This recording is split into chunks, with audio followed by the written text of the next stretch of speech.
Well, it's a hard thing. When you're young and you don't have any power, it's easy. Nobody cares what you think. You can go out and demonstrate, or you could, fill up petitions and do the kind of.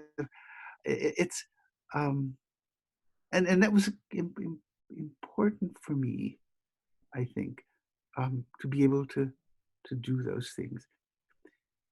It's becomes a little bit more complicated if you are, say, a, a Nobel laureate, and uh, you are conscious that maybe people pay more attention to your opinions, or maybe they don't really. Probably don't really, but at least it is a kind of a label or something like that. Uh, and so I would say I am less politically active now.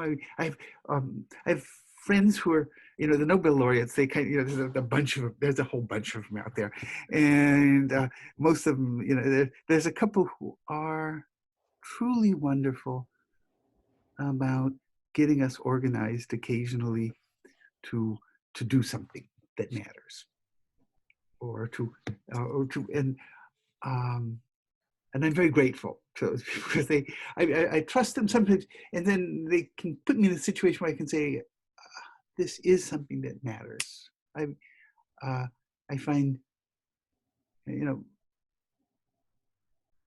political freedoms, journalistic freedoms, freedom of speech,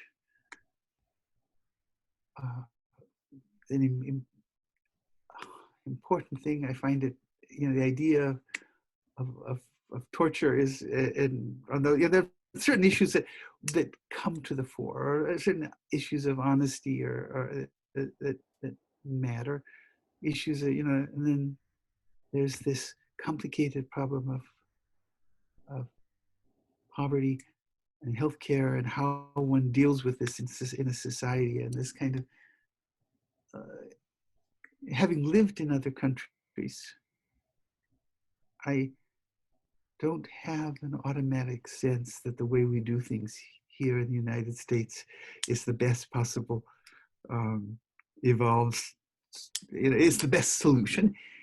And I do favor, I like to stir things up, but the truth of the matter is that I'm less, I live in the lab now, and I teach, but I'm not politically. I'm a Democrat, but I'm not politically.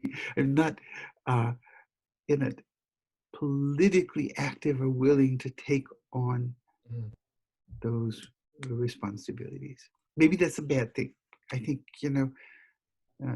maybe I should. Certainly would get me back to an earlier phase, earlier me, if you will. But I yeah,